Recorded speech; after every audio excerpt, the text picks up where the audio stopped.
Les femmes de l'Union progressiste Le Renouveau de la commune politique de Wedo célèbrent en différé la journée internationale de la femme.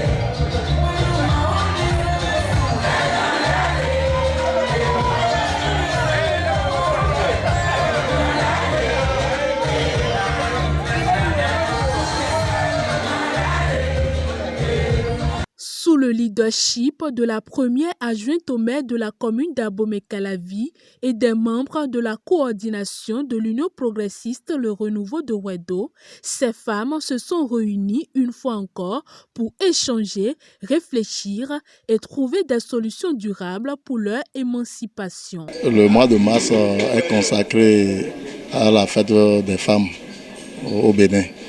Normalement, c'est le 8. Le parti a décidé de ne pas rater l'occasion et c'est pour ça que nous avons réuni quelques femmes, parce que nous ne pouvons pas réunir toutes les femmes qui soutiennent le mouvement UPR à Wedo. Au niveau de chaque village, les femmes amazones qui nous accompagnent souvent pour cette fête-là.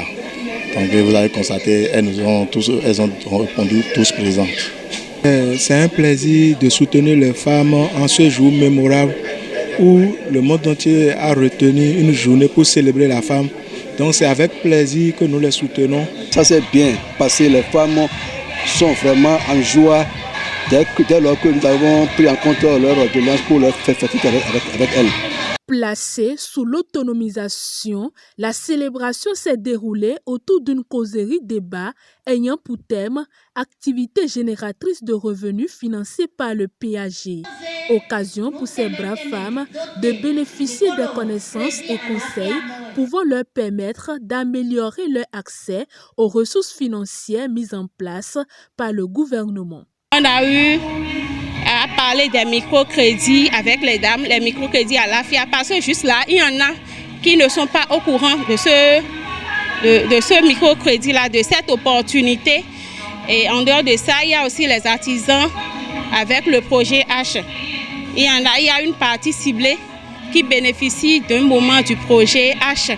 Et suite à cela, nous les avions orientés face aux différentes démarches à mener pour pouvoir être en possession de ces prêts. Ce volet, c'est une dérivée du PAG, à savoir les microfinances à la FIA. C'est pour booster et soutenir la femme dans les activités génératrices de revenus que chacune est en train de mener. C'est pourquoi ce volet a été mis en place par le gouvernement de son Excellence, le chef de l'État, Guillaume Talon, pour aider les femmes à être autonomes, pour montrer que la femme aussi peut participer à l'accroissement des revenus et participer aussi à la mobilisation des ressources propres.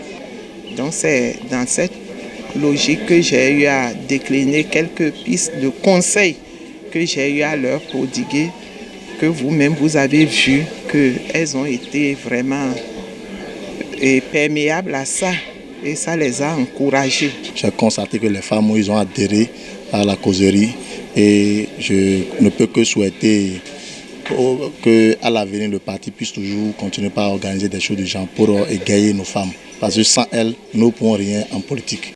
Le bonheur de ces militants et militantes reste et demeure le leitmotiv du parti UPR et ces femmes s'en réjouissent. Les femmes UPR à Wedo font l'effort de battre le record à chaque élection. Et je les remercie également parce que, une fois encore, l'UP nous a démontré qu'il n'est pas un parti et seulement fait pour les élections, qu'il suit aussi ses militants dans leur vie professionnelle. Donc c'est à encourager et je les remercie pour cette belle initiative. Vraiment, je suis très émue pour cette fête, du fait que on ne nous a pas oubliés. Mais jusqu'au 23, nous croyons que nous ne faisons plus partie des lots des femmes. Mais à notre grande surprise, nous sommes là aujourd'hui en train de fêter le 8 mars à Wedo. J'aurais souhaité que les femmes se mettent vraiment en groupe et s'unissent parce qu'en s'unissant, nous pouvons faire de grandes choses. Chants, danses, prestations artistiques ont mis un terme à la Journée internationale de la femme 2023 des femmes UPR de l'arrondissement de Wedo.